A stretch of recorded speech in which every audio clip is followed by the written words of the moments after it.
नमस्कार,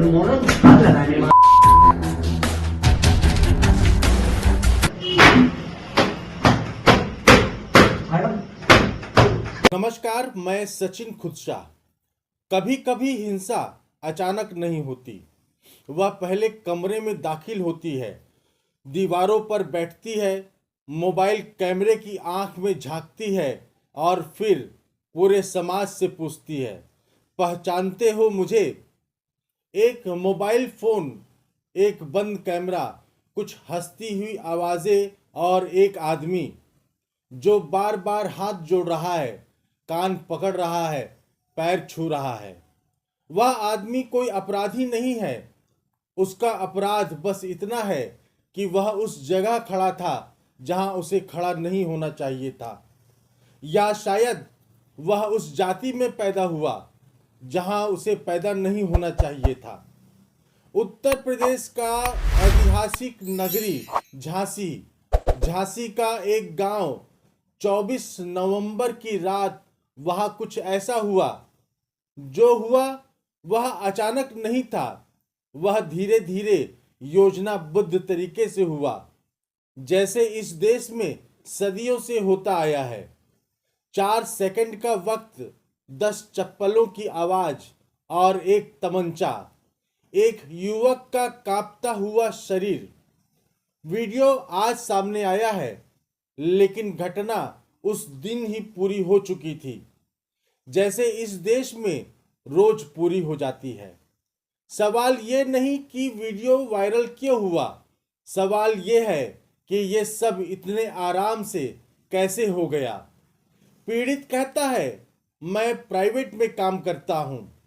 यह वाक्य अक्सर समाचार पत्रों में छोटा सा होता है, लेकिन असल में यह एक पूरा जीवन है।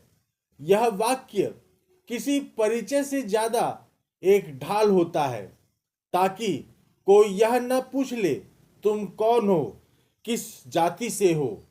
राजगढ़ में गोस्वामी रेस्टोरेंट के पास खड़ा होना कोई अपराध नहीं था। वह वहां खड़ा था जहां कोई भी खड़ा होता है, काम के बाद, थकान के बाद, शायद घर जाने से पहले एक सिगरेट की उम्मीद में।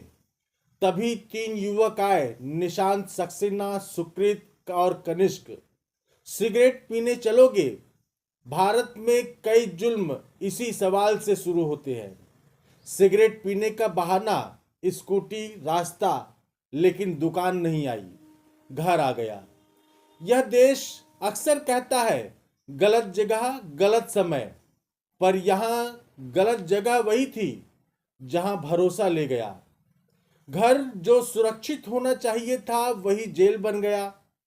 अंदर पहले से 2 लोग मौजूद थे, भानुपाल और रविंद्र। मतलब यह कोई झगड़ा नहीं था, यह एक इंतजाम था, एक तैयारी थी।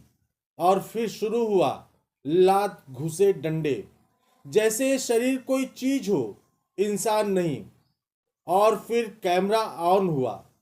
हिंसा को सबूत चाहिए था या फिर मनोरंजन? वीडियो में आवाज आती है, तूने क्या कहा था, याद है?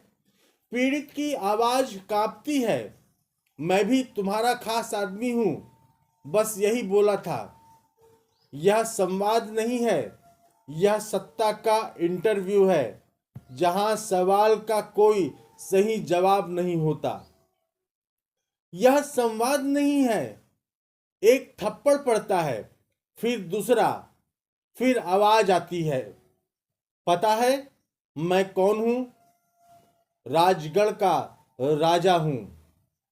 राजा जिसे भारत का संविधान नहीं चुनता और जिसे कानून नहीं रोकता, जिसका ताज डर से बना होता है। इस देश में राजा अब संविधान से नहीं डरता, उसे सिर्फ कैमरे का डर होता है, और वो भी तब जब कैमरा उसके हाथ में ना हो।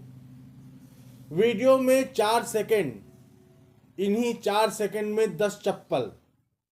यह आंकड़ा इसलिए नहीं बता रहा हूं कि गिनती कर सके, बल्कि इसलिए कि समझ सके हिंसा भी अब टाइम स्टैम्प के साथ आती है। हिंसा के बीच एक अहम काम हुआ। आरोपी के साथी ने मोबाइल निकाला, कैमरा ऑन हुआ। यह सिर्फ मारपीट नहीं थी, यह रिकॉर्डिंग थी। यह साफ संदेश था। रविंद्र वीडियो शूट कर रहा था। जाति सूचक गालियां दी जा रही थी। जान से मारने की धमकी दी जा रही थी।